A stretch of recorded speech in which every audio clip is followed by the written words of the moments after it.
Welcome, guys, to another episode. Not just any episode, but it is the episode finale for our first season of Starting Broad.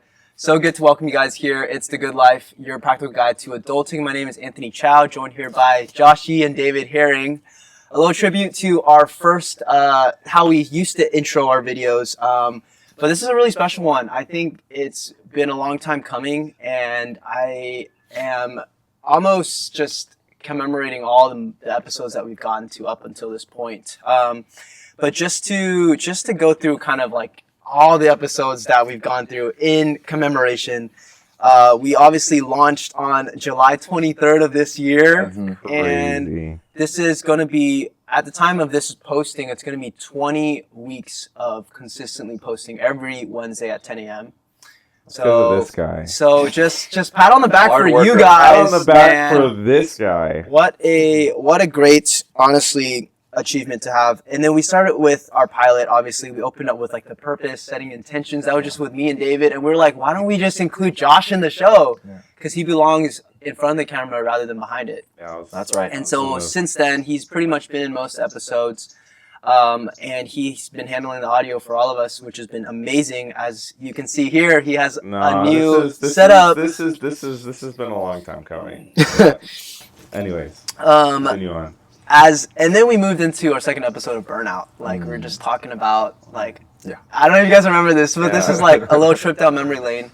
Talking about burnout, how saying no can change your life. We talked about friendships, making friends. Not just any friends, but the friends that really stick with you, that really matter in life. Then we talked about college regrets. This is probably by far one of the best episodes we've ever done. It was basically about whether we thought college was worth it. And then we talked about Gen Z. That was with me and you, Josh.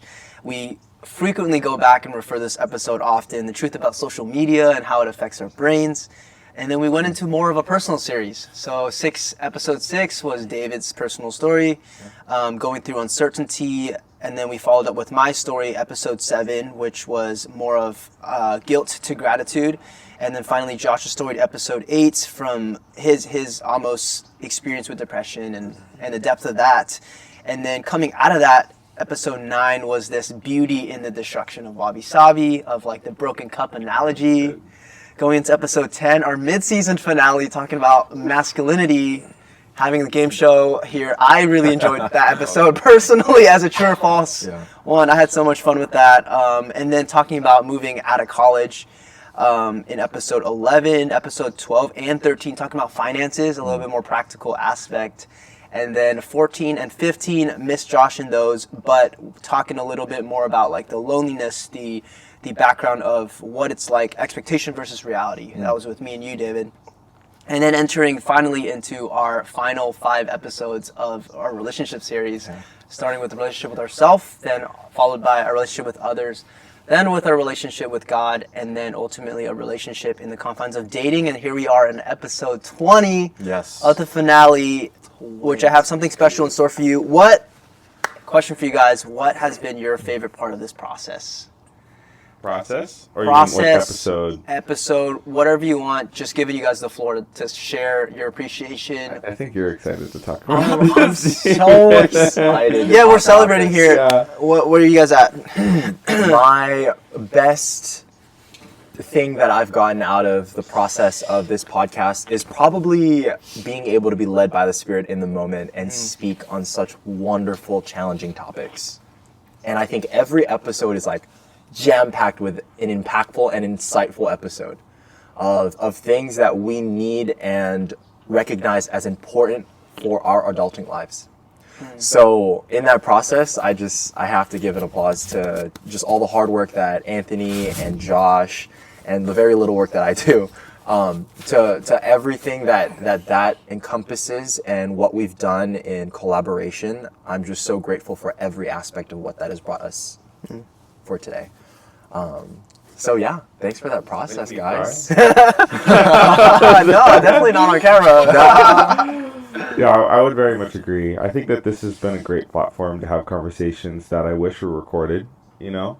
So I think when Anthony brought up the idea of doing a podcast, well, it was originally David and Anthony's idea. That's right.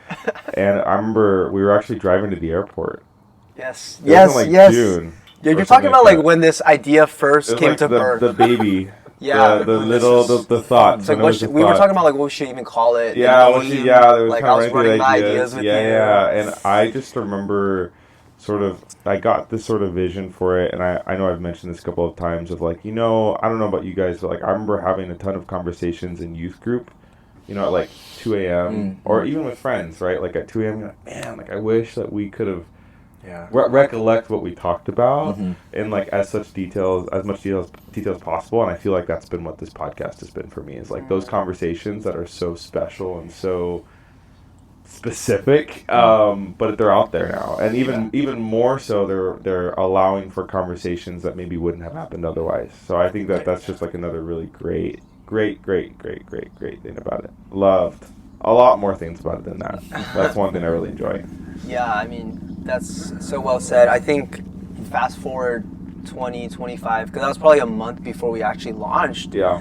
And then the whole filming the trailer and then pushing it back a week just to make sure we were in the clear with. Oh yeah. I remember there was this whole process of making sure we did it right, making sure we did this right, and that was alongside all of you guys,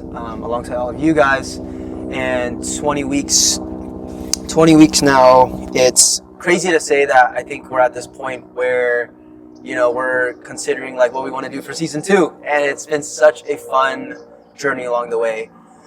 I honestly, I think the only better thing would probably to toast but I don't know do we have drinks or?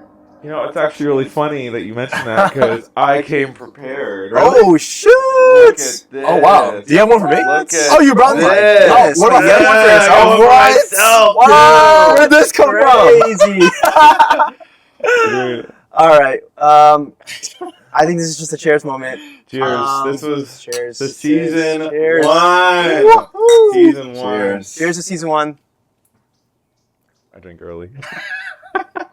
I really thinking good. Yeah, I really appreciate you guys, honestly, from the bottom of my heart. For just being here along the ride. There's been hiccups. There's been episodes where, and life happens, I think, but that's the beauty of the show. I was telling David this, and before we'll jump into, because we got something big planned for you guys as well, but I was telling David in the car, like this, looking back probably 10 years from now, like we're going to be able to rewatch these videos and look back at it almost as a time capsule of moments in our life, of series in our life where our head was at. And maybe our head will be different in 10 years. But I think there's so much beauty in being able to record a certain moment, a snapshot in our life, and then be able to have even our kids watch it one day, or everyone else that's able to see it and gain value from it. I've had so many conversations ever since we started this episode. This podcast as an outcome of talking about these conversations. And I'm like, you know what? We had a really good conversation about this. Let me send you the link to that episode. That way you can tune in on it. But without further ado, I have something planned for you guys. And you guys, for the audience, David and Josh have no idea what we're about to do. I like how he prefaces that very explicitly. He's like, I have an idea, but they have no idea. I really think that this is going to be a lot of fun. So, what the heck is this is a stack of probably film paper that is no longer being used that I found somewhere because I didn't have flashcards. But that's besides the fact, because the value in these cards is very high.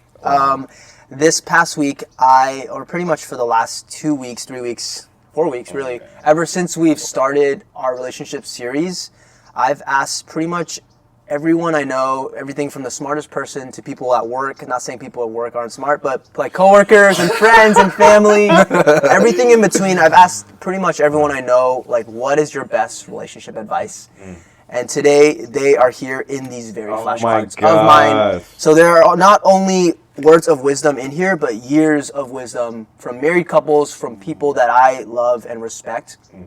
And today we will be going through some of these as our final finale of this season. Exciting. I love that. And what we'll do is I have probably close to 40 cards here. I don't know if we'll be able to get through all of them in the time that we have. 3-hour episode. But I think it would be really cool if you guys pretty much, if we just took turns, either both of you guys or I can chime in too, but if we drew a card from each one, had you guys read it, and then there may be context to each card, so I'll have my phone out just to read like what the advice was.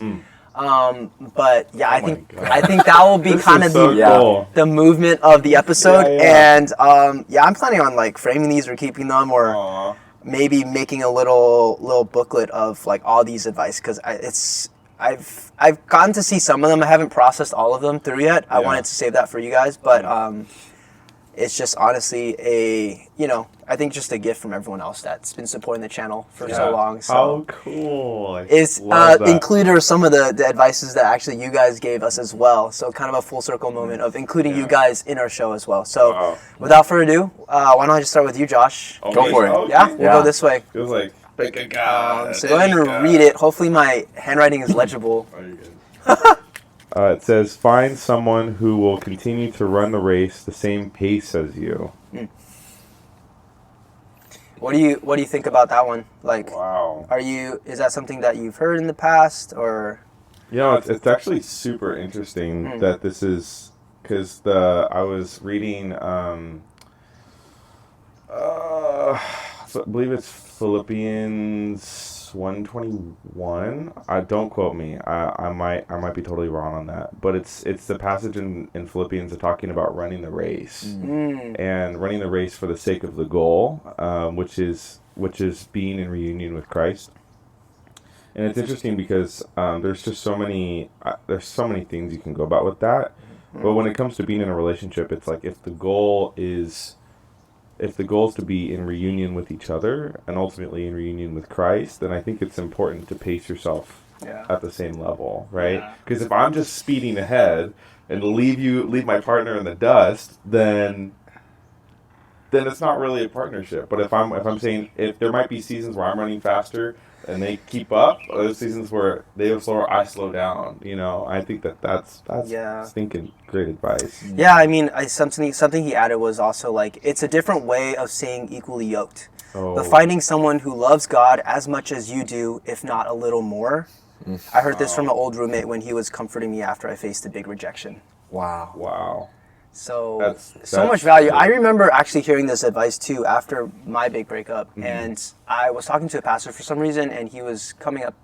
I was processing it with him. He was like, maybe God just made that relationship end because He knew that you could run faster without that in your life. And go figure. I think I look back and I think he was right. I think he was right. Yeah. You have a word on that, David, or do you want to move on to the next one? That's cool. I think we can move on to the next one. Do it. These are great. There's so many cards. I'm so curious. This is of part of the fun factor. Yes. So fun. Yeah. So this one reads, grow together or you'll grow apart. Oh, okay. I think it's pretty clear. Make a decision, You're either going to grow closer in the unification of two people coming together in partnership or the separation that'll tear you away from each other. And I think I'd rather choose to grow together. And that's what I think that relationship process looks like. It looks like two people going through, figuring out life and saying, no matter how hard it is, let's choose to become better. And let's do that with each other by each other's side. Yeah. I mean, I think maturity, I feel like people change in relationships. There's this thing about getting married early and people saying like, oh, well, you're going to go through so much change. But I think people change even after they get married too. That's right. I think that's another caveat as well. It's like being married. I think I mentioned this last episode. It's like being married doesn't solve your problems. Or like doesn't correct your personality traits. Like you still have to partner together. Yeah. Should I take one? Yeah. Go for it. Oh, sure. This one's good. It's open communication. There's some elaboration with this one, but the advice was to have open communication and open expectations. I think this one's, we always hear communication is key. I feel like it's almost cliche at this point. Like we talked about it so much that it's like, it's so important that we talk about, all the things that happen in a relationship. Let me pull up the elaboration on this one. So this one's actually from my very own aunt, and she was saying, Open communication is talking about feelings and uncomfortable topics and addressing it instead of avoiding it. Talking about your doubts, fears, whatever it is, so you and your partner know how to support each other and also understand the other person's feelings and perspective. On open expectations, he says, or she says, for me and her husband, it's not like there's clear expectations of what the other needs to do. It's more like if things need to be done, then it needs to get done. There's no like, oh, the men got to do this, or oh, I expected you to do this. No, we just do it because we're a team. Yeah.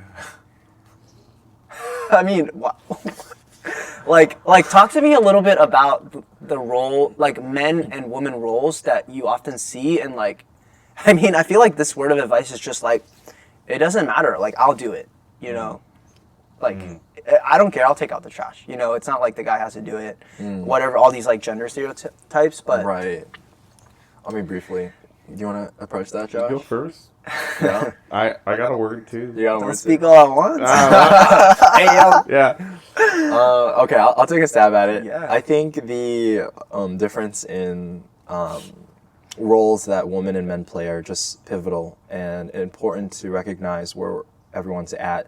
And what I mean by that is, for example, if the man of the household is bringing home food, then I think the expectation of a good relationship of teamwork and collaboration is that the woman would make a meal out of it. Okay. And she would cook. And that's not to say that's going to look the same for every aspect, but I think we're holding on to the idea of that teamwork of if the man brings something or the woman brings something. If woman brings love and cherishing, nourishing memories and a heartfelt environment, then I would hope that the man makes memories out of that. Yeah, I've often heard, you know, a man gives the house, but the woman provides the home. Oh yeah, I've heard that too. And No, keep going. That was good. that's it. Oh, One layer, that's all I got. No, it's interesting because I think that a lot of it feels like the theme of that is teamwork. Yes. Like where you're just focusing on we're a team, and the tasks that we have to be tackled as a team. Yeah. Right. It needs to get done. It needs to get done. Someone's got to do it. But it's also like we're a team in doing it, right? And I think that there's nothing in a relationship that you can't apply to that. Difficulties, challenges, joys, we do it together, you know? My dad always talks about like cooking and dishes, like always as a kid. And he would talk about how whoever cooks doesn't have to clean. Whoever doesn't cook has to clean. And it's like, it's not that that's an expectation, but it's sort of a agreement about teamwork. To be like, so my dad would be like, I cook today, or I cook dinner, do you mind cleaning? Nope, don't mind. Or I cook, he wouldn't mind cleaning. He would do that automatically. Yeah. You know, so it's not like each one of us is like, I'm the dishwasher today. You know? Or I'm the chef today. It's like, it's more so that there's an understanding about what teamwork looks like in the household. It's interesting too, because I think I'll keep this brief, just so we can get through as many as we can. But in more like established marriages, I noticed that there are like more established roles. Like people start to live into like, oh, I take out the trash, like that's my role. I'll do that, and then you're the one who grabs groceries, like. But then figuring out like, okay, if there's something that we both don't want to do, who's gonna do it? And kind of being the bigger person is saying that like I don't mind, you know, like I don't. I'll take the responsibility of doing that. Yeah. Oh, here we go. Such good insight. This is so great. Thank you, Anthony. Let's just give a round of applause for Anthony for setting this up. Yeah, man. For being a rock in this podcast. My joy. God's pleasure, the ultimate joy. rock, The main but one, Anthony yes. is the sub rock. Ooh. Yeah. I definitely want to hear the context of this one. Yep. Keep it private is the first quote. Take your time is the second quote. Yes, I would actually really love to hear your guys' opinion on this, because this, like again, I said I asked everyone and anyone about their relationship advice, and some of this you may or may not take yourself, and that's fair. You know, like at any advice, take it with a grain of salt. Some context to this is that he said, I'd probably say keep it private, because good or bad, people will assume and or judge, and you risk bringing some negative energy around the relationship. Also, take your time. Society, I feel, has rushed relationships, which we've talked about. based off the conventional quote unquote idea of marriage and relationships, but being realistic, it's hella 1950 coded. Nothing against early marriages, but sometimes it's not for everyone, which would explain the high divorce rates in that group. Just some ideas, Brody. It's from a coworker friend. Honest. So on the part of keeping private, I think it's more so like not trying to invite negativity in your relationship. We've talked about this actually, David. Right. Like regarding keeping your relationship private initially, but Yeah. then eventually opening it up to other people that are invested in it. I'm not sure, like, he didn't give me that much context as to when you should include people. From what I know, he likes to keep his relationship private in general. Got it. So, I mean, where are you guys with that? Please. I don't know. I kind of interpreted it a couple of different ways. Yeah. I think the first thing that I was interpreting was like within the context of a relationship, depth is a process. You know, like depth isn't a jump. You know, like I think that sometimes could be not a mistake, but something that can really shake a relationship, especially in its sort of infant stages, is you treat depth like a cliff jump, less so than it is like a gradual walk off the beach into the water. Wow. You know what I mean? Yeah. And so it's like, I think that it's like keep it private is not necessarily to say always have it private, but it doesn't need to be, maybe it's good for it to be private right now, and then build the depth as the opportunities present themselves. And I think that goes very well alongside take your time. And it's very interesting because I think that's coming from someone who's been married, I think that's something that blooms into marriage, right? Is the keep it private is maybe that's your body, right? Like keep it private to yourself because it's supposed to be reserved for that space. Yeah. And that way, when you are married, that's another realm of intimacy, of Novelty that you can explore. that you can explore. That if you didn't keep it private, wouldn't be special. In the sacred. confines of safety and beauty in that relationship. Exactly. Yeah, and Exactly. And but that can be said about anything else. Yeah. You know, like I know it's like if you experience personal trauma, if you deal with mental health issues, like sometimes if you can help it, like taking the time allows for the relationship to grow in depth. Yeah. You know. Absolutely. Yeah. Yeah. I mean, I would say beautiful things are meant to be shared. If your relationship is beautiful, then why not share it? Oh, so that's the other interpretation where it's Yeah, it's yeah, about I mean- like literally keeping your relationship private. Yeah. No, go ahead.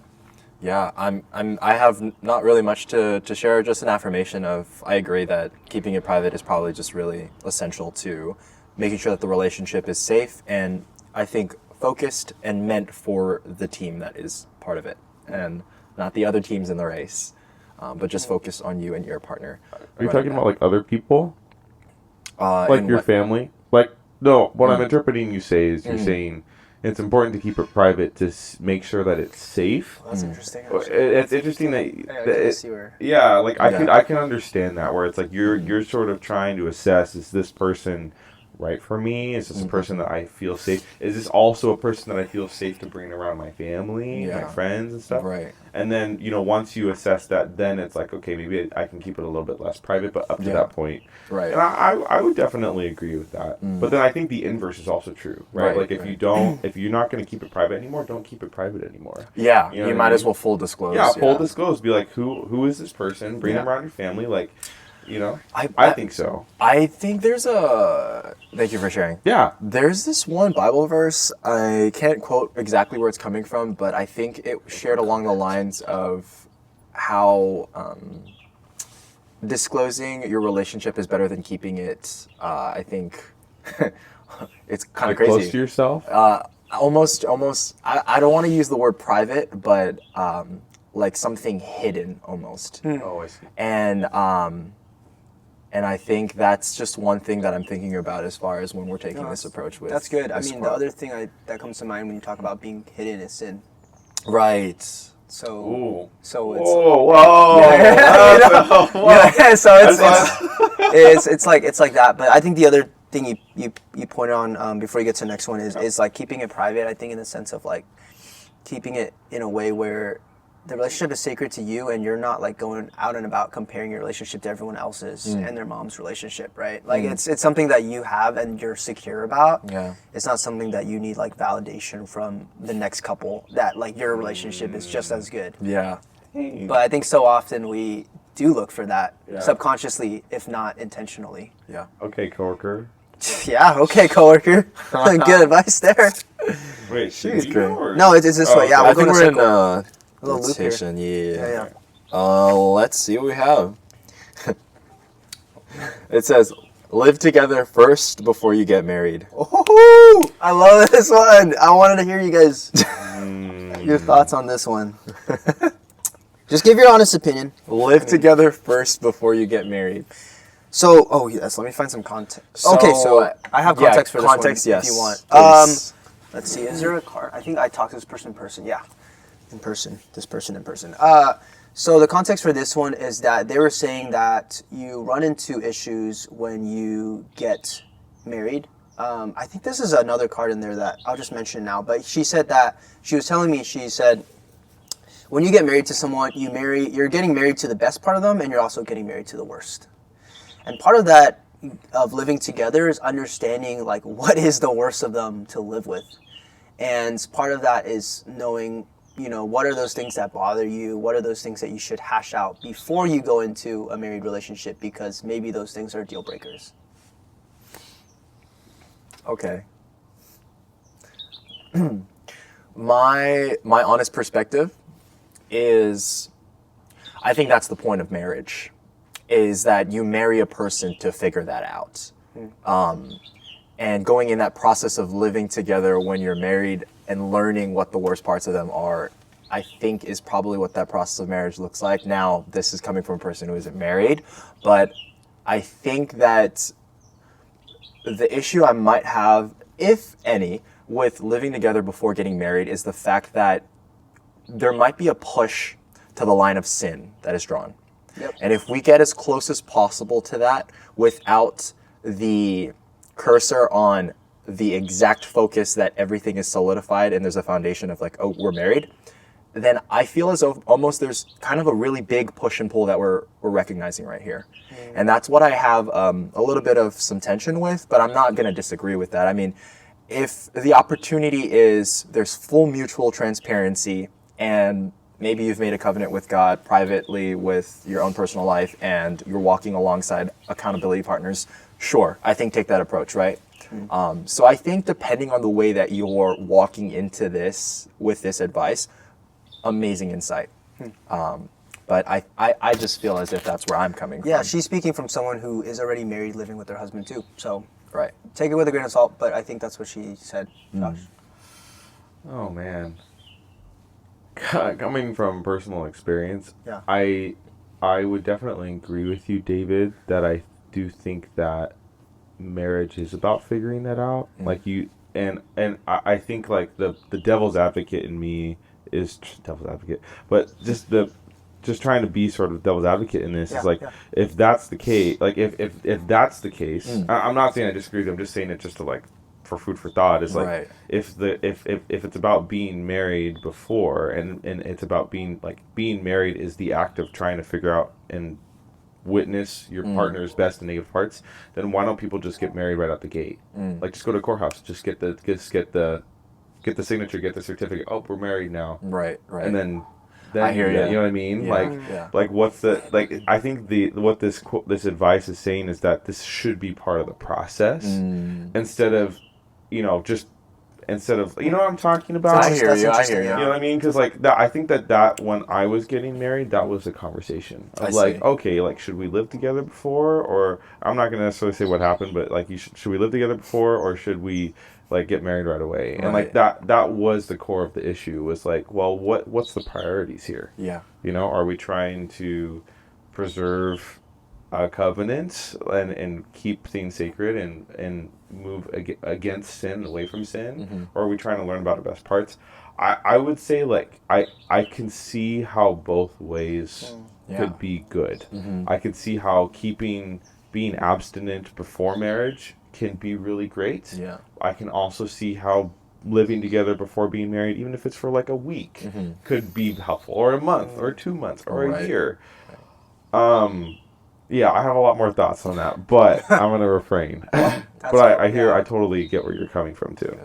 No, I definitely want to hear your thoughts. Maybe off camera. Yeah, maybe off camera on the way home. Yeah.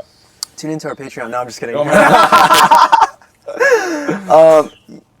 gosh, I don't want to get into the weeds with this one, but we could totally get into the weeds. I feel like we could do a whole season on relationships, but just like hashing out each of these pieces of advice. Yeah, but so good. I think there's something to say about commitment, and there's some aspect of like the beauty. Part of the reserving the beauty of a marriage is sometimes reserving the beauty of living together. Like you're taking the spice out of it, maybe, if you will, in some ways. But then there's also the more practical aspect of, you know, like, do you grab your toothpaste tubes? Because that's really going to piss me off. And do you leave dishes in the sink? Because that's a problem if you're not going to wash it before the next morning. Yeah. Right? But then I would also contend that to say that's what growth is, right? Like that's what happens that's what the hope would be that happens in marriage. Is like, okay, you use my toothpaste without asking me, which might seem like a redundant thing, but you don't realize until you're actually there how much of a big deal it is. Yeah, I think I do push back against. I agree with that, and I think my one question to anyone out there that is considering moving in together before marriage is, how deep is your love really if it's a deal breaker for them to not wash your dishes, or to I would agree, or to not like roll up their toothpaste. Like, does that really make that much of a difference? Right. Because if you love that person so deeply and their love of your life, and you want to spend the rest of your life with them, is that really going to separate you guys? Yeah, that's the question. I think, I don't think it should be something that separates people, but it should be something that's acknowledged to bring them together. Because if it's something, for example, that's quite an annoyance, I think it's worth loving that person to the extent of, okay, I'll change this small little habit for you. Yeah. And of course, it's not going to be perfect. It's not going to be like, oh, babe, I forgot to tell you that I used your toothpaste. I'm so sorry. Like, it shouldn't be like that every single time. Imagine. You know what I'm saying? Actually, sorry. 50th time, but by this time, you have your own toothbrush, man. Right? Come on. At this point, you need to do another defining, like, where we're at. Deal breaker episode. Oh my gosh, biggest relationship deal breaker. Yeah. You know, there's actually another one in here. I might be able to find it actually, but I'll draw for the next one. But anyways, we'll go over them, and I'm sure we'll be able to toss them out. But one of them is actually, sorry, I'm blanking right now. One of them is basically people don't change after marriage, and like what that means, the weight of that. Anyways, we'll get into that one later. Next one is, don't confuse intensity for compatibility. Chaos isn't chemistry, just trauma bumping into trauma. This one's actually really interesting. That's really interesting. Because I think the context of this is that most people go into relationships for excitement. And this is the conversation about like dating for experience, dating for fun, dating like when you're young. Some I've heard some parents tell their kids like, hey, it's okay when you're young to just like have fun. Don't put too much pressure on the relationship. Don't worry about getting married, this and that, because when you're young, like you're dating, you're just exploring yourself, you know. And I think this is interesting advice too, because it's like so oftentimes I think even from a woman's standpoint, like I've heard and time again, it's like, oh, you're looking for like the bad boy that wears the leather jacket and drives the motorcycle, and you know who you are. I think Anthony's talking about me. Yeah, exactly. Josh is definitely looking for a leather-coated motorcycle girl. No. That would be pretty cool. But all that to say, like, we chase almost like the wrong things initially. I think this is what it's saying is like, it's don't confuse that, like all that excitement, and like relationships don't have to always be super exciting. And honestly, a lot of the times it's not. It's not. And if it is, I mean, sometimes that might not be the best thing, because if you're looking for excitement, then chances are that well that you're drawing out of from excitement is going to run dry at some point, and then what are you going to look towards? So what are you going to turn to? Who are you going to turn to outside of the relationship, right? But part of that is the stability oh man, that's another one. I don't want to spoil it. But the stability of a relationship that sometimes people look for rather than the excitement and the fun of it. Even though, yeah, like the honeymoon phase, it's great. Enjoy that. Do that thing. But there's part of the like daily day in and day out of a relationship. That's good. Thoughts? I have a lot of thoughts on all of these, which is like really great because there's so many. So many. I think that I don't know why this thought came to mind, and I don't think that this just applies to relationships. And this might be an unpopular opinion. I'm just gonna say it, but don't look for drama where there is none. Yeah. Like I think that's a really big. That's sort of something that I've encountered in a lot of friendships where it's like drama that's being made and like whoa, where is this coming from? Starting something. Yeah, like it's starting something for the sake of starting something, right? Yeah. Rather than there actually being something. Because if there's an issue, then like let's hash it out. Let's work on it. Let's talk about it. Let's work through whatever rubble or valley that we're feeling we're going to go through. I'm up for that. But if there's just stirring up of a storm just for the sake of having something exciting, that's not great, because then it's creating unnecessary difficult emotions and unnecessary drama. I'm not trying to say that things aren't dramatic, and I want to preface with that. Like there are times in life, especially in relationships, when things are hard and they're dramatic, and like that's totally okay. Like I'm here for those moments, but I guess I'm more talking about if the relationship is, you could use the word mundane, if things are just not happening, life is just going and routine is being built, that's okay. Like find joy in the mundane. There's beauty in it.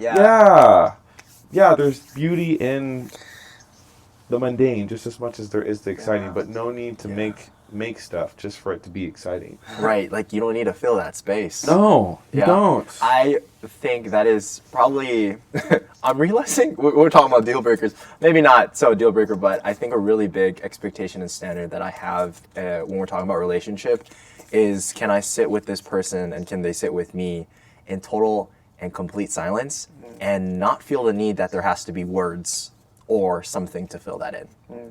You know, if we can just sit together and drink a cup of water watching the sunset. Can you do that? Or can you read a book together, talk about something, disagree, and then sit in that silence and think about that? Or, even better is like finding excitement in the mundane. Oh, that's good. That? So it's like, for me, it's like I think the other day, we were out, like the gal and I that I'm dating, and we're out eating dinner, and we were laughing about like how spicy her soup was. It's like something that's like so like mundane, but it was like, it was so spicy. She's like tearing up and red. I'm like, what the heck is going on? But like, that's not that, you can't. It's like, it's something so simple, but so exciting because it's simple and because it's with the person, like you said. Yeah, it's interesting. I mean, boring isn't bad, I think it's... I think I've heard so many friends, like, they're like, oh, like, I don't think we're compatible because the relationship's feeling dry. I'm like, and? Like, what do you expect a relationship to be? I guess like, they expect rainy seasons all the time. Up and down, like, don't you want stability? Yeah. It's so interesting. Because if not, then maybe you're looking for something else. Yeah. Or maybe you're looking for something that won't actually give you the satisfaction of a true, authentic relationship. Or maybe you're not looking for something that won't last. Perhaps. Well, right, because I think like this, I mean, a lot of times it's that. It's like we think we're not compatible because we think compatibility means always having some type of excitement in life. Yeah, or drama. But that's not always the case. Oh man, it's me? Yeah.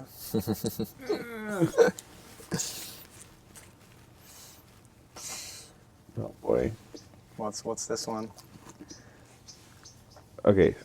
Quote, men never change, in all caps. There's that one. Don't expect them to after marriage. You should want them to change, but it's not your job to change them. Gee. What do you got to say to that as a man? No, I'm just kidding. Can we get the context on that? Is there context? Well, that pretty much never is it. I mean, it's just basically like people don't change after marriage. Don't expect someone to change after marriage. Okay. Thinking that marriage is what's going to change them if they're a certain way or if there's something that you don't like about them before marriage. Well, but that's a little more blatantly said of like men never change. Yeah, but. So it's interesting because the first part is men never change, but then there's sort of a caveat that says you should want them to change, but it's not your job to change them. So I think the implication is like they can change, but it's not on you to be the causation for their change, if that makes sense. Well, I think the question actually is more so: is it okay to want someone to change in a relationship? Ooh, I have a better question to reverse that. Is it okay for someone to want you to change in a relationship? Yeah. True. I think it goes both ways. Yeah. Like, what's that dynamic? Because you've often heard, like, you don't go about trying to change somebody. You'd be surprised. I would say in my experience of being in a long-term relationship, I did change for my partner. Okay. And I think that there were a lot of the reason that I changed myself was because of their needs and the needs of the relationship and the things that had to be done no matter what, you know? Yeah. And I think that there were a lot of ways that I changed for the better, you know? Like, I think one of the big things I learned being married was, like, how to finance, how to work hard, how to do handiwork stuff, like repair a dishwasher or a sink or call landlord utilities. Like, I learned a lot of really practical things. I changed in good ways in that. But then I also think I changed in a lot of ways that I didn't want to change. You know, that were parts of me that, you know, my family said, we actually missed that part of you because you changed as a result of your relationship. Yeah. And so it's like, I think that being flexible is one thing. But I also think there's something about not changing fundamental parts of yourself for your partner. And actually that's I have so many more thoughts about that, but I'm going to refrain. Yeah. I think I want to pull from that change. Like, I think the idea for me is affirming that you can have like your set foundation that you're going to hold probably your entire life, but like building on top of that allows you to continue to keep growing. Ultimately then would be like the change of you.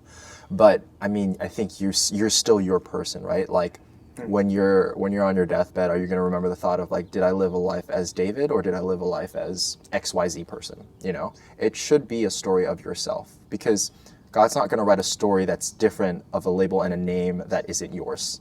It's going to be, this is the story of Joshi. This is the story of Anthony Chow. This is the story of David Herring. It shouldn't be, this is the story of Donald Trump and it's like over here, or Nancy Pelosi, you know, whatever it is. And those are just random people, you know? I mean, it could totally be some famous actors like Adam Sandler or whatever.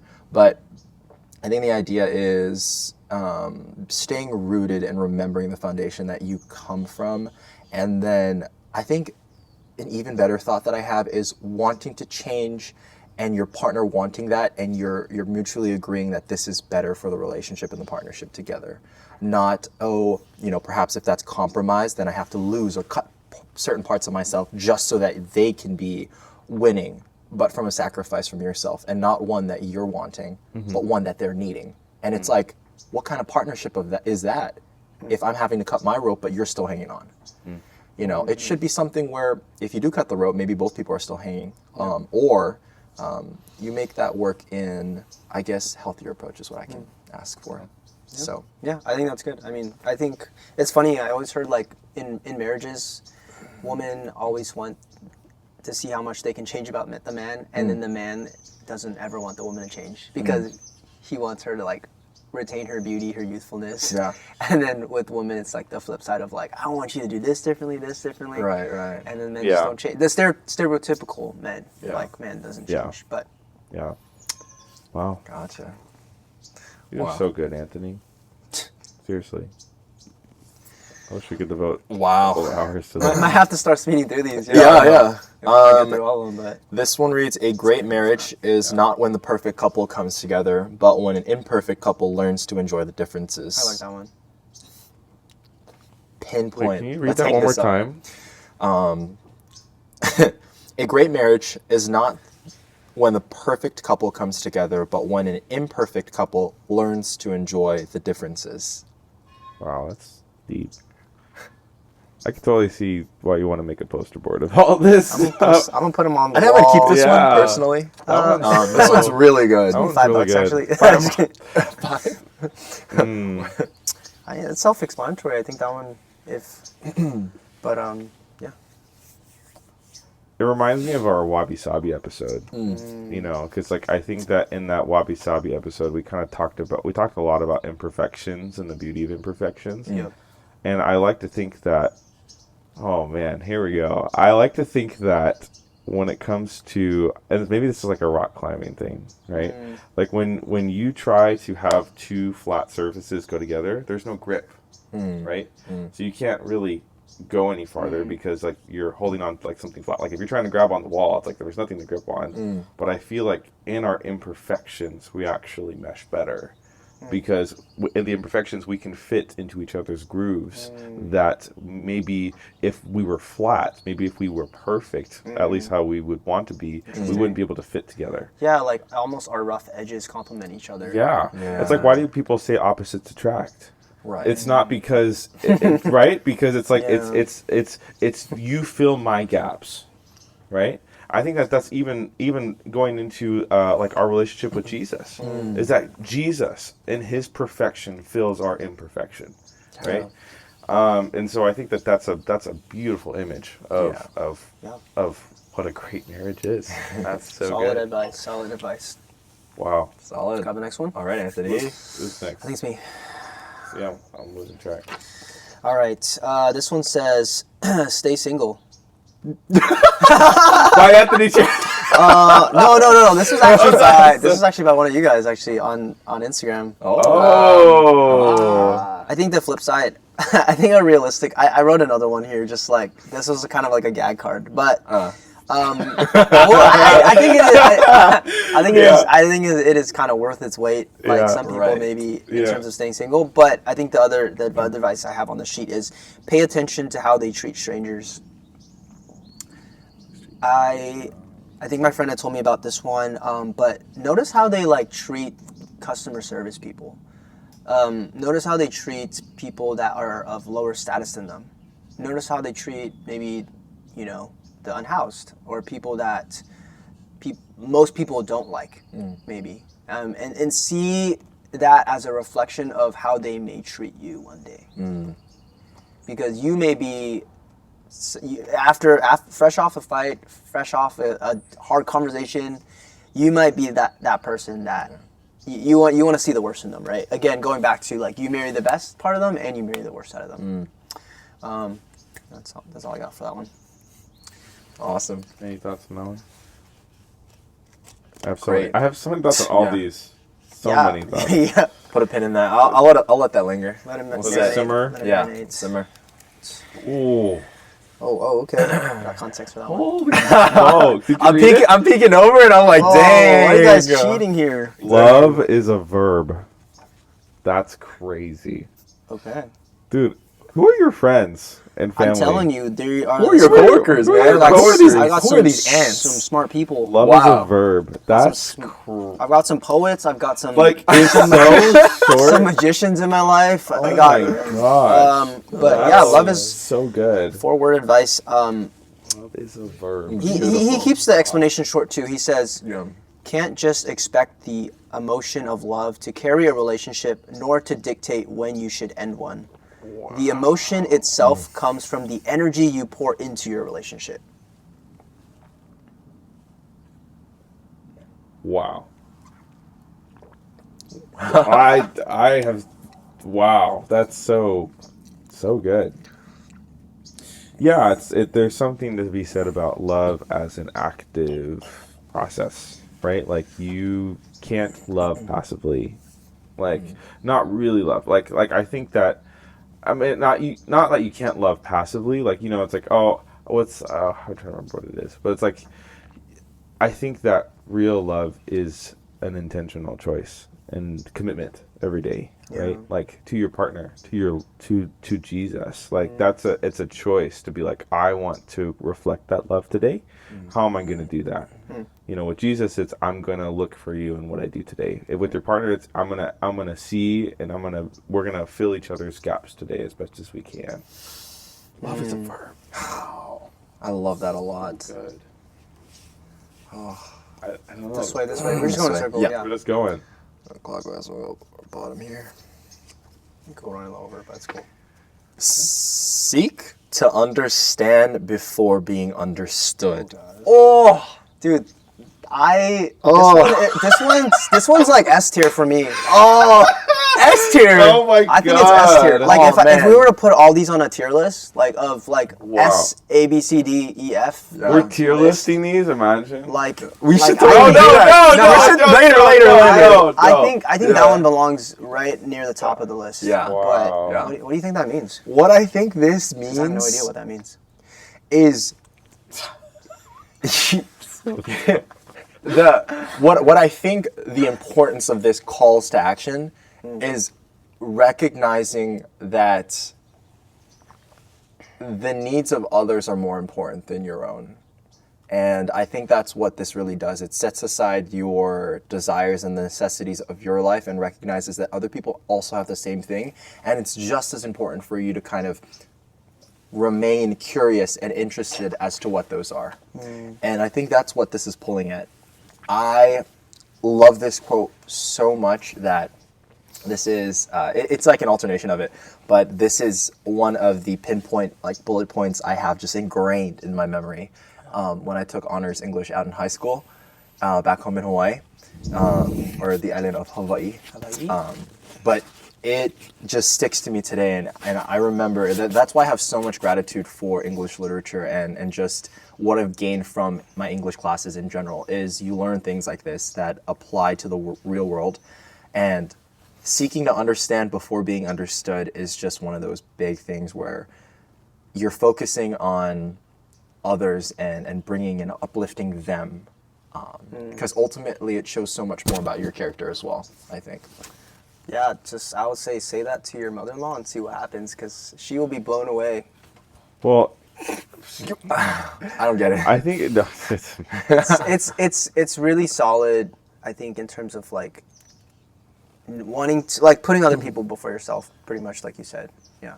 Well, I think that sometimes in relationships we are, especially in, I immediately the first thought to my mind was arguments, right? Because like I think in an argument you always want to be the louder person because you feel.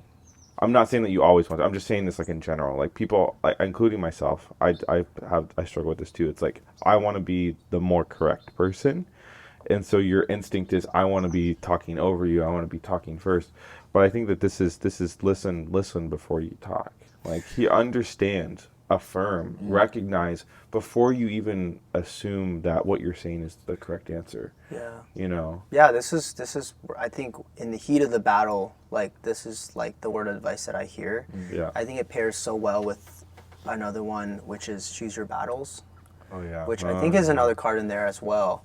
But knowing kind of when to take the loss. Yeah. In the greater scheme of losing the battle, but then still winning the war. Yeah. Winning the war of the relationship, but being willing to choose your battles. Which ones? But you have to lose some of them. Right, but it's inevitable. Yeah, and I think that goes to show like the whole thing with like moving in after before you're married is it's like, is this the hill that you're gonna die on, or not? Is it not really that much weight? Or is it worth even going into that battle? Yeah, knowing that it might true. be the one that's you're gonna die on. I mean, that's another step of like I'm not even gonna choose to start this Yeah. because I love you way too much to even be broken up about this tube of toothpaste right now. I'm not gonna choose to walk into that room, right? Right. Going to the next one, choose your battles, of course. Just talked about that. That was kind of crazy. It's kind of crazy, huh? That's crazy. Wonder how that worked out. All right, call the next one. I'm like calling it out. Communication is key. Oh my god. Oh, probably we not talked about cheat this that. one. I think this Yeah. one's kind of cliche. Yeah. I mean, but it's worth like so much value. Honestly, it's being able to talk, open communication, right? Open expectations. We talked Talk about about that. it. This one has a huge context, but I will say this first. It says, "Be the anchor that keeps her feet on the ground, and she'll be the wings that keep your heart in the clouds." This one's a poet. This one is, I in mean, fact, what are a you talking about? poet. All of them have been poetry, Yeah. poetic. Yeah. But like, I think deep. I think that this one this is one's more my of type like, of poetry. I think this is like a quote to this one, but yeah, essentially, it basically means that be the person. This is from like a man's advice, I think, to another man. But be the person who can be her stability and support, while she'll be the person who supports you in your dreams and aspirations. And obviously, support, as you can see, goes both ways, right? You support her, and in that way, she supports you. I like this one a lot. I think the analogy of an anchor that allows you to feel grounded. I think some of those themes that we've talked about in the past of also like stability that we're looking for in a relationship, as opposed to just excitement. But then there's also the aspect of flying and the excitement of having wings. And if she is those wings, like, you can get to such higher heights with that. And I think that's the beauty of being in a relationship that not only grounds you, but also allows you to aspire and reach your dreams, right? Like, there's beauty, I think, in that. I think that I really lean into that concept of being an anchor, right? Because I think that in our own perspective of our lives, we sometimes can, I don't know, at least maybe this is just me. I overthink a lot. And think really sometimes way too deeply or way too intently or way too self-deprecating about how I'm doing, and having someone to say, hey, look, let's boil it down to what really matters here. I think that allows me to actually go deeper, go farther than if I was just running on my own delusions, on my own self-deprecation, like, oh, I could never do this. Oh, I could never do this. Hold on. You've gotten this far. What makes you think that you can't keep going? What makes you think that you can't do this if you've already done this? You know what I mean? That's what I think about with this. Yeah, not much to say other than kudos to the elegance of this writing. Oh, yeah. And thank you for the concept of grounding. Yeah. David connected with that one for sure. Oh, yeah. We've kind of talked on this too. Did The we? key to a lasting relationship are listening, compromise, and emotional maturity. Yeah, I think I have a little context to this one. People take the word listening for face value, but it's more than just listening to each other's words. It's understanding what your partner is trying to say underneath them. Sometimes it's knowing when to talk, and sometimes it's knowing when to take a step back, to just listen and be present. That kind of listening builds trust and connection and creates a safe haven for both parties. It also takes compromise, but that doesn't mean you give up who you are. It means you both make small sacrifices because the relationship matters more than being right. Relationships aren't always a constant 50-50, and it won't always be fair. Meaning some days, I feel like I'm giving like this bachelor speech, like like people getting married. Yeah. Anyways, and it won't always be fair, meaning some days one of you gives a little more, and another day the other gives a little more. And that's okay, because it eventually balances out when both parties are actively trying. Then the last thing for us especially is emotional maturity. For context, we both met in high school, dated in college, fresh out of college, and are now in the next stages of our life, which meant we both had to grow independently while growing our relationship, which honestly was the root of most of our problems. For us, emotional maturity meant learning to manage your own reactions, to admit when you're wrong, and to apologize without ego. It's being able to have the hard conversations with the goal of understanding, not trying to win them. We're big on this because it's what turns arguments into understandings and mistakes into growth. That's definitely like a Shoot. Like Is the that a man best man speech or That's what? the That best is man such a speech. good. Yeah, this person is What? well on their No. way. I was shocked by this because I'm like, dude, I work with this guy, and I'm like, wait, what? You're kind of smart, man. You sounded kind of good right now. No, but like all jokes aside, this guy is That's so good. He's been dating, I think, for like over 5 years. too. Wow. Wow. Very committed relationship. Ooh.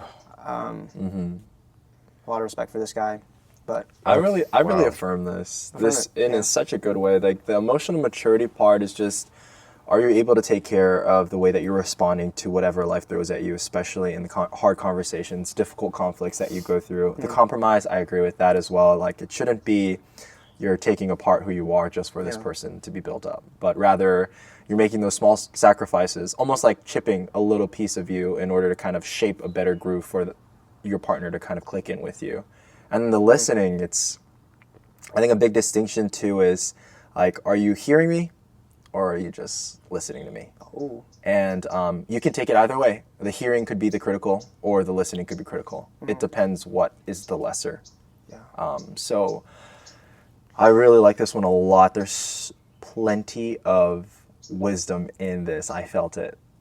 This person's definitely seen and has gone through plenty of experience. experience. Yeah, we're right about an hour. I think we could run a little long for this one. We're Yeah. just doing one episode, so let's see how many we can get through. Chilling. I think this is definitely. Oh, yeah, man. It's definitely one of those episodes. I will say that I like probably will be rewatching, like probably more than once. more than one, 100%. because there's so much value I think packed into this one episode. Like I just, Yeah, I love it. I love it. Okay, so this person said, it's okay to date for experience. Sounds bad, but that's Perfect. life. That's a great transition to that one. Okay. Is there context on one? Can I see the card? Was it why? Oh, I got it. Yeah. So The date for experience. Do you want to comment on it first, or do you want to hear the context? Yeah, context. I mean, it's like pretty self-explanatory. I mean, Like just you the need to explain implication is yourself. like the bad. Like you have maybe you'll date and it'll be bad. And like that's kind of like I feel like something that my friend would say, like in a bad breakup of like it's okay to date for experience. It's just life.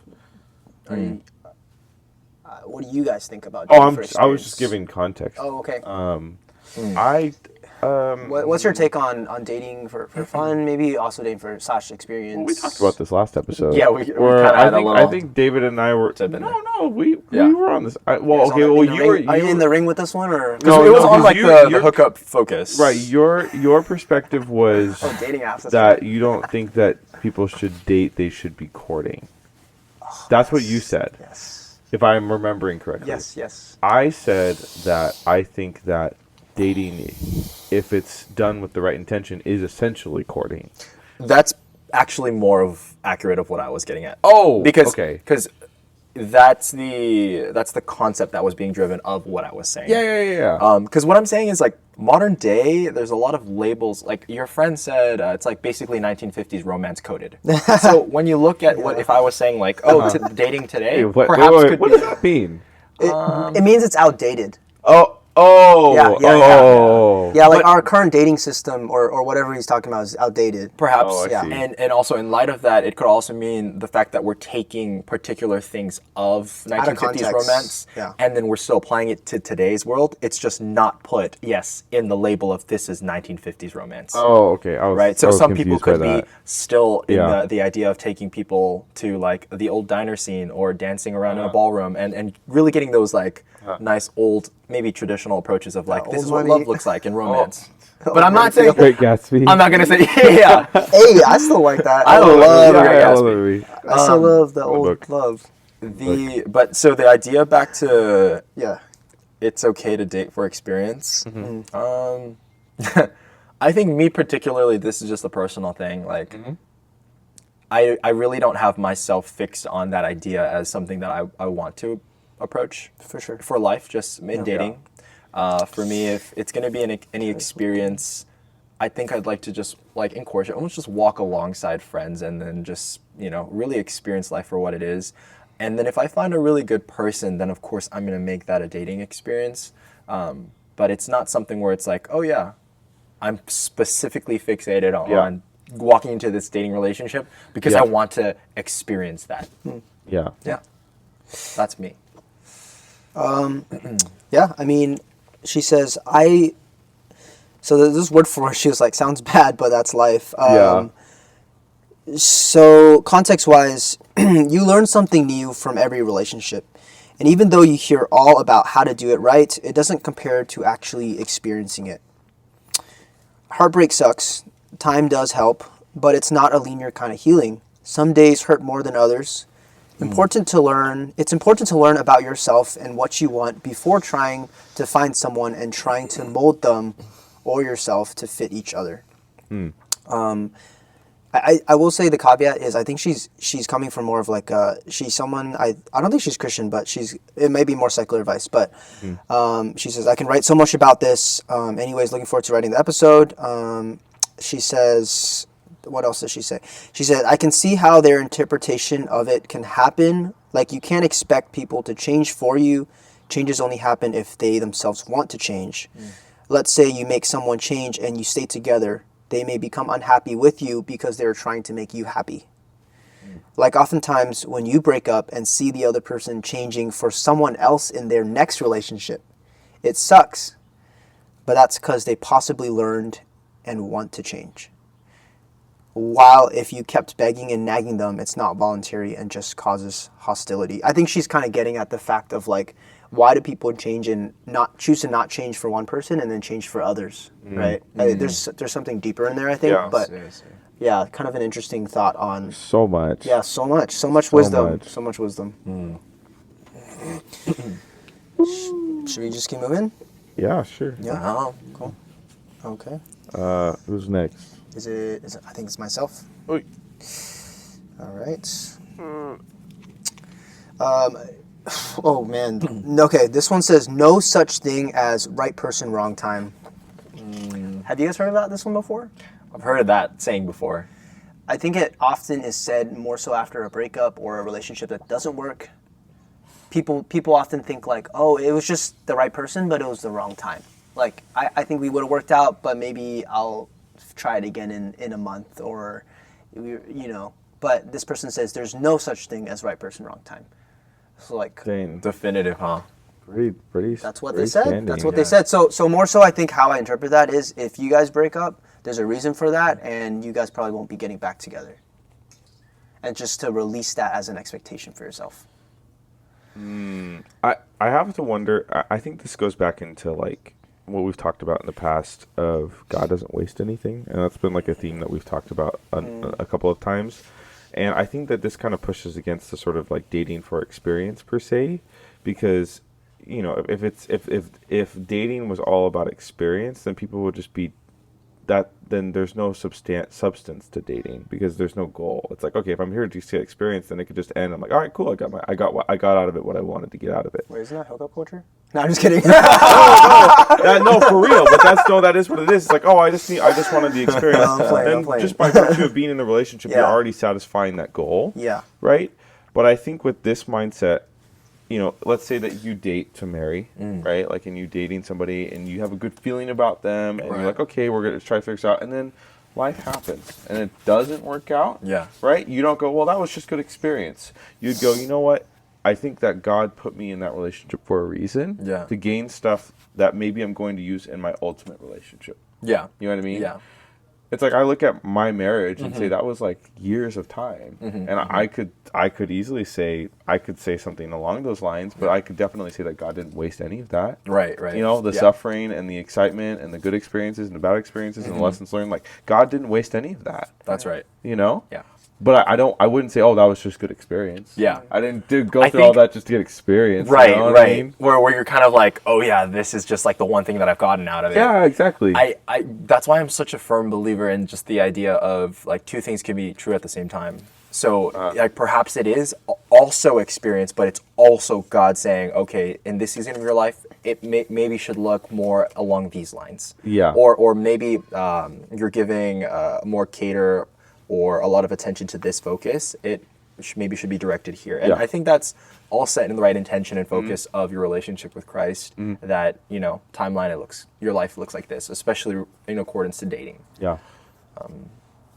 That's really good. Is this All mine? right, Joshy. Did we talk about that one yet? This is sweet. Says Mary, who you wish was your mom. That one's actually really original. I've actually never heard that one actually really sweet. until that one told me. You guys agree with that one? I think this could depend for people. It could really depend. If you don't have a good relationship with your mom, that might not be good advice. Right. But I do think that I think it's for me. It's like It's funny. We were just talking to my mom. But it makes me think of marry someone who makes you feel like your mom makes you feel. Someone, I think the word there is wish though too. It's like what, maybe you don't have the best mom, but what did you wish your mom was? Oh, interesting. Yeah, that's true. That makes it a lot more. There's a little inspiring. Yeah. So I actually went in out on a limb for you guys to ask, can you maybe flesh that out a little more? Actually, that way I'm making sure I'm understanding you, And he says, it's not so much about actually marrying your mom. It's that's definitely what I was thinking. Thank you. But it's more about wanting the qualities you wish your mom had. Everyone's relationship, and this part's I think really keen. Everyone's relationship with their mother shapes how they give and receive love, how they deal with conflict, how they feel safe. So what that line really means is to find someone who gives you the kind of emotional safety and warmth you either grew up with or wish you grew up with. Maybe your mom was distant and you crave closeness. Or maybe she was overbearing and you want someone who lets you breathe but still cares deeply. Wow. It's about recognizing the emotional atmosphere you always wanted and choosing a partner who naturally creates that for you, naturally. And yeah, it's kind of a test of emotional maturity because it forces you to ask, what kind of love feels like home to me, and is that a healthy home? Do I keep dating people who repeat my childhood patterns? Or am I choosing someone who helps me heal them? When you really think about it, the person you should marry is someone who feels like peace, not chaos. We've talked about that. Someone you trust to take care of you on your worst days, the same way a good mom would, but without the weird parent-child thing, of course. It's about emotional security, compassion, and having a love that lets you grow instead of shrink. Because at the end of the day, a relationship is basically two people taking turns being each other's safe place. So yeah, marry someone you wish was your mom. Really just means marry someone whose love feels like home, not someone who makes you relive the house you've been trying to escape. What the heck? I'm telling you, I have friends that are insane, but tell me stuff like this. That was a beautiful essay. Marry who you wish was your mom. Wow. That card makes sense now. Yeah. I'm glad you got those context. Yeah, thank you for going had a on a feeling. limb and stuff. Wow. Worth its weight in gold. Wow. That speaks for itself. Speaks for That context explanation. Yeah, if was you missed that, just replay that. Everything you honestly, need. Yeah, just replay that. There's. Holy smokes. Man, I wish we could Yeah, okay. I wish we could dwell on these for so much longer. Okay, awesome. I like it. So this one reads, grow in awareness of your emotional intelligence. Our moods and behaviors create a culture and a ripple effect that is powerful and fulfilling. Yeah. Ripple effect that's powerful and fulfilling. Grow in awareness. Yes, I think today there's many cards. I think there were 2-3 others that affirmed the emotional intelligence, emotional awareness, maturity. I'm going to add this one in, emotional regulation. And I think it's an affirmation that when you're able to control your emotions and use them respectfully and honestly, then I think there's a lot of growth and healing that can come in that process of your dating relationship. So, yeah, blessed to see everyone kind of pinpointing at a very particular I think theme. there's revolving themes Right. that we are seeing for sure. Yeah. And I think there's what works and there's what doesn't. Yeah. All right, let's speed through these. Nice. There is no such thing as the perfect one. I think this is one of your friends actually that on the gram. Oh, okay. There's no such thing as the perfect one. They become that to you over time. I think this is the conversation about soulmates. What is your idea of finding the one? Is there the one? Are they out there? I don't think they are. I think they become that. I think God provides that for you, and like over time they kind of shaped are into that person. But Yeah. I think I just think back like in the day when there's like arranged marriages and like how they just have to make it work. They kind of just like, this is who you're dating and you got to figure out how to love them. I mean, I don't. Yeah. I hear you. Yeah. What do you got? I want to hear your thoughts though, Josh. No, I mean, I still think there are arranged marriages today. Yeah. But they're just a little bit more discreet. So it's Yeah. like maybe they feel pressured by family. Maybe they It's feel true. pressured by friends of like, oh, this person's perfect for you. And you're like, well, okay. And then you're in it and you're like, okay, you got to make the most of it. Yeah. But I do think there's something to be said about how the way that you look at your partner changes and grows with time. And like, I think it grows with experiences. It grows with challenges. It grows with celebrations. Is it your perspective that changes, or are they the person that's changing? I think it's both. Okay. I think it's both. I think there's something. I don't know if you guys have heard this quote. I don't know if it's a quote or something like that. But the more you spend time with the person, the more you guys become like the same person. Yeah, I mean that's why you see like married couples, they look the same. I don't know if you ever noticed that, but they have like similarities. Yeah, they look the same. They talk the same. Because they eat the laugh same food. They eat the same do the same food. things. Like And it's like that's why I feel like families are often similar, right? It's because like you guys grew up together, spend so much time together, right? Maybe you're similar to your parents, right? But then at the same time, I also like to think that that happens, and I've seen it, I've experienced it. It happens in relationships, and you begin to see the beauty that was already there, and they begin to become the person, and you begin to become the person that both of you hopes and dreams for. Is this for myself? I think it's. I'm just I think it is for you. Yeah. We'll wrap things up for this, just for the sake of Okay, you do time. another one after that. Yeah. The 5 C's of relationships: communication, commitment, compassion / care, compromise, and compatibility / chemistry. Yeah. That's speaks for itself. Yeah. Here, do another one. These are great. Good. Speed through. Should we just like read? Oh. I think we could blow through them. Yeah. Unless there's one that sticks out. See someone through all 4 reasons of life. Seasons. Seasons. Seasons. Yeah. Yeah. Seasons? Seasons. Seasons. I know. It's Yeah, see someone through all 4 seasons of life. Yeah. Yeah. Yeah. If Yeah, you I go think- deeper, you could probably say reasons. Yeah, I think that a lot of times there's actually a book that I've been reading. It's called about the season. It's called The Seasons of Life, but more so the seasons of life / marriage. And you have there are a lot of times when the seasons of marriage reflect the different seasons of weather. So it's like you have like your spring. It's like after you get married and everything's great and everything's sunny and rose-colored glasses and everything's beautiful. And then you have your summers, which are kind of like good, but it's not like spring where everything's fresh. Then you have your falls and your winters, and it's this cycle where you used to go through them, right? Like you first get married, and then life happens, and then you get a job, and everything's great, and then then you lose the job, and then you're in debt, and then it's like, but you're still together. And it's like doing that together. Yeah, I've often heard this advice given more so in the confines of someone that's like trying to rush into marriage. Oh, yeah. And like they're kind of like, well, make sure you've actually seen them through the highs and lows of life. Yeah. Why don't you just do one more, and then we'll do 3 each after, Okay. and then we'll like throw breeze through. Love yourself first before you start to love others. Respect others how you want to be respected. It's like the golden rule. Yeah. No surprise that applies to relationships. Yeah. I think that's a good thing. But I think it goes back to like the find someone that you wish was your mom. It's like find someone that loves you how you want to be. Find someone that you can love how you want to be loved. Yes. And find someone that can love you how you want to be loved. Right. All right.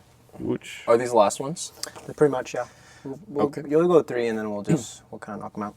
Learn to be alone first, and don't build your identity around someone else. my gosh. That goes kind of into the changing, right? The changing, yes. Changing Don't yourself. change yourself for someone else. Yeah.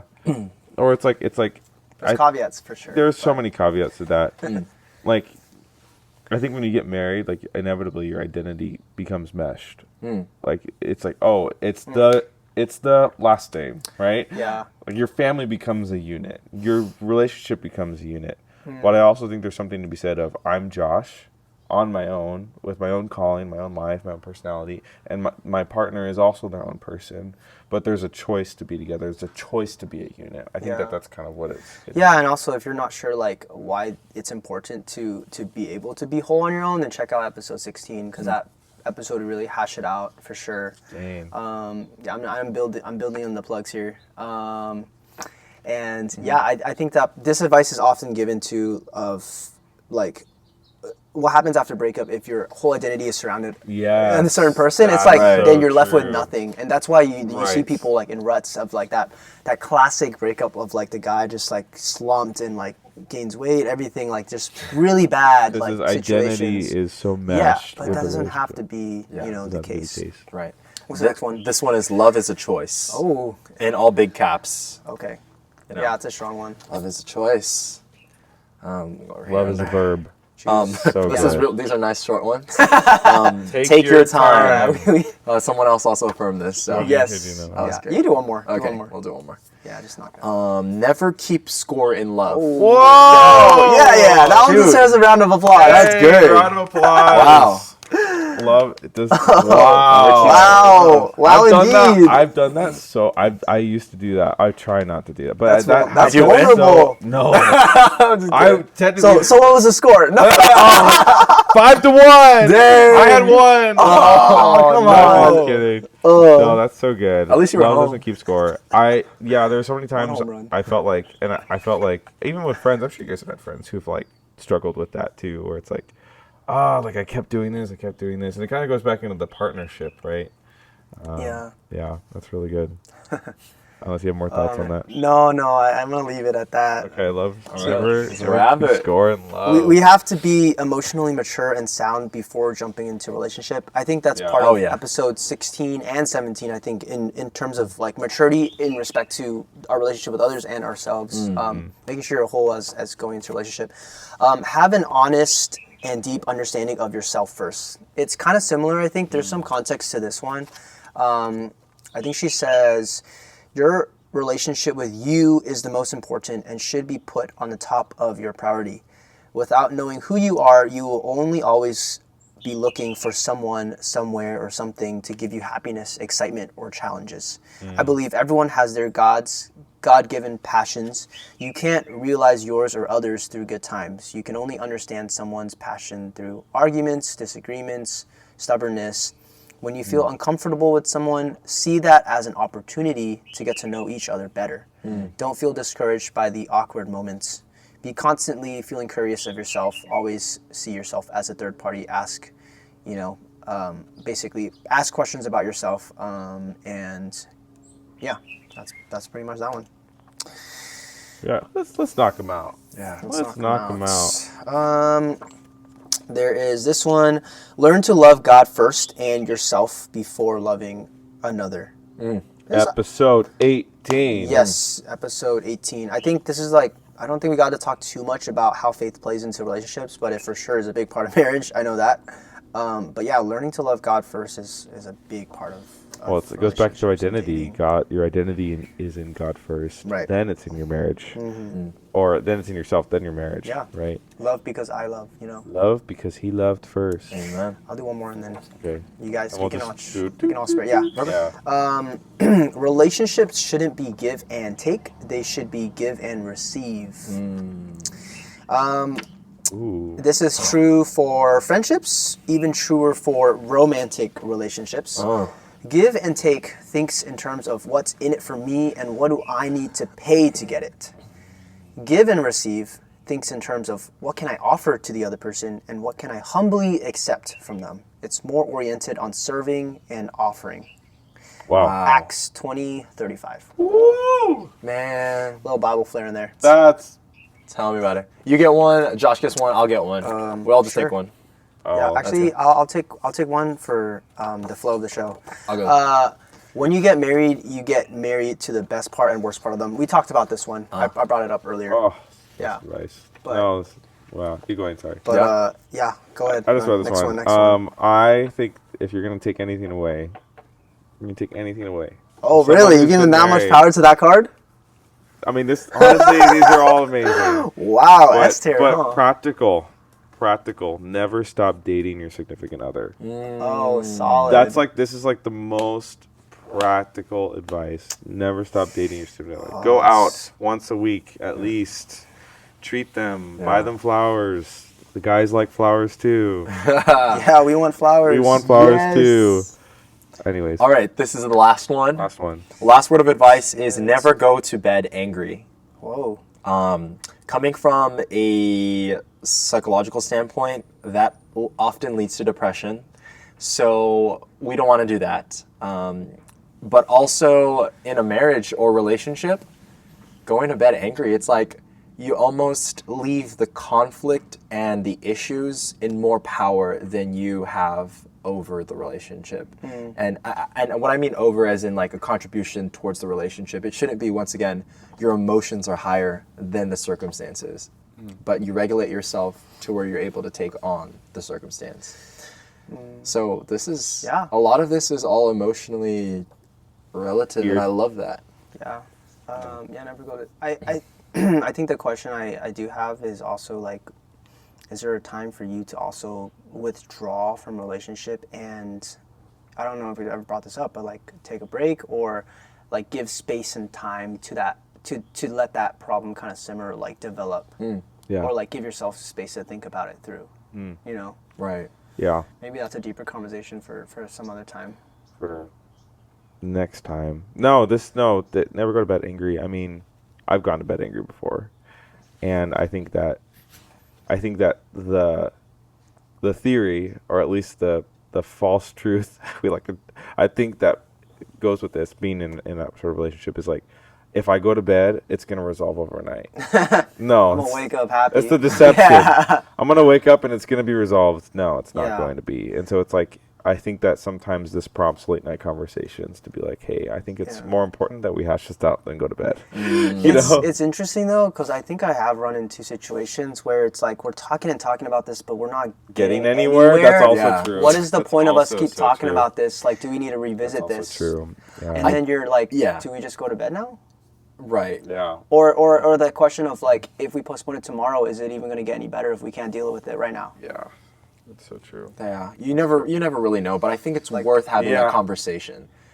That Yeah. talk. Well, And it's a conversation you're already having though, right? Yeah. In the context of it. Yeah. But working persistently at continuing that, because Absolutely. it's not the end of the line or the rope when it's like you go to bed angry. Okay, sorry, we try to hash it out tonight. Yeah. But we're gonna do our best tomorrow, perhaps. I mean, mutually, and that's the thing about growing in partnership. You know, we have to say yes to each other no matter the ups and downs. It's like Absolutely. when I'm angry, frustrated, moody, behaviorally out of whack. It's are you willing to work together with that to make it functional?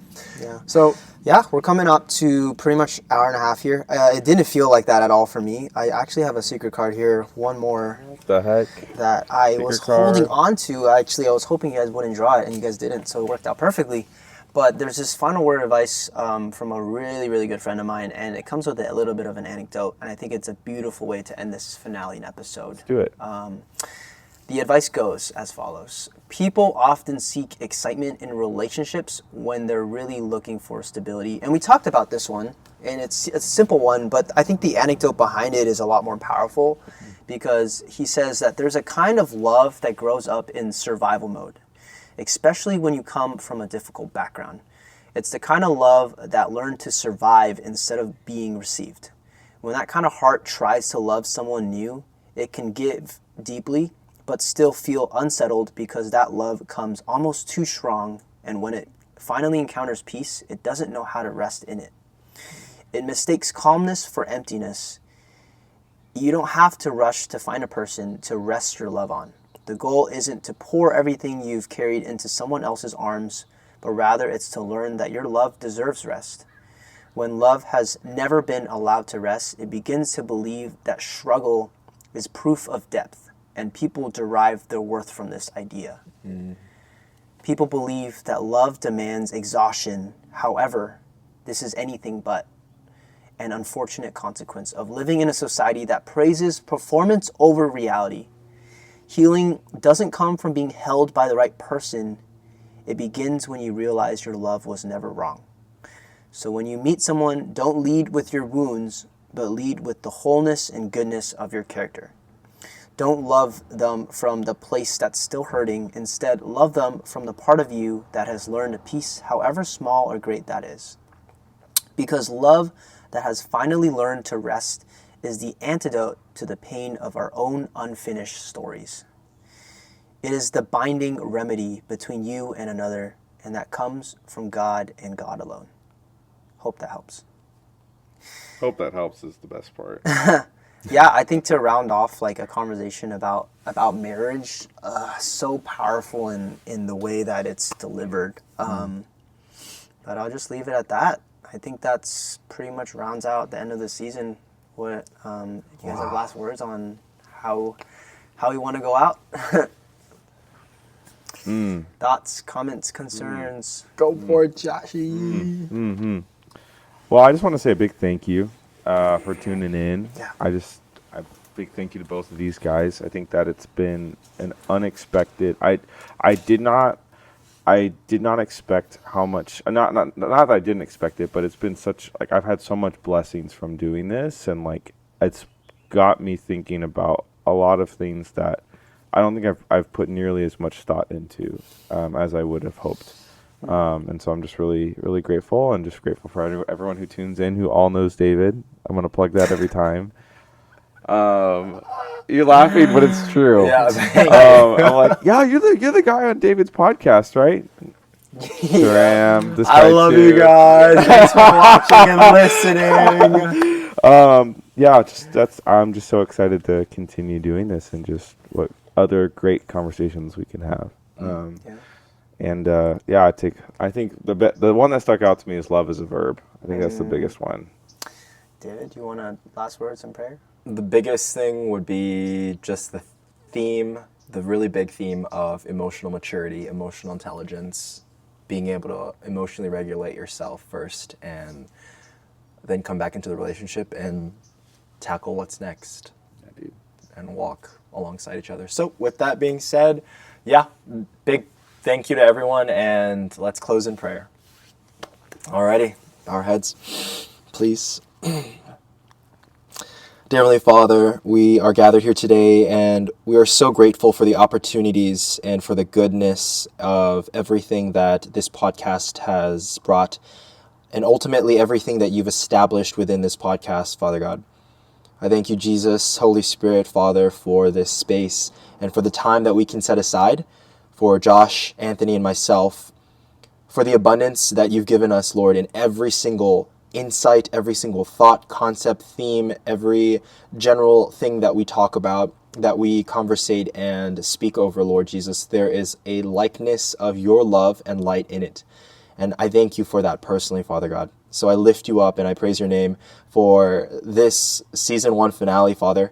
And I thank you for the amazing times that we can continue to grow and build one another up and challenge each other. And for this wonderful, wonderful season that you've allowed to happen. Thank you for the enablement of your love to shine through each episode, through our words, and what you've enabled us to have speaking over and talking through and about. So a personal thank you to Josh, a personal thank you to Anthony, and thank you, most importantly, Father God, for leading us in our way and for sharing the wonder and the message of truth and goodness. So we love you, we praise you, and all in Jesus' name I pray. Amen. Amen. Amen. That's going to be episode 20. Man, that was a full circle 20. moment. I can't believe I'm saying this, but that's going to be the end of season 1. That's a wrap. Season 1. Starting broad, and we will see you guys in the next season. Yes. For more, which will be announced.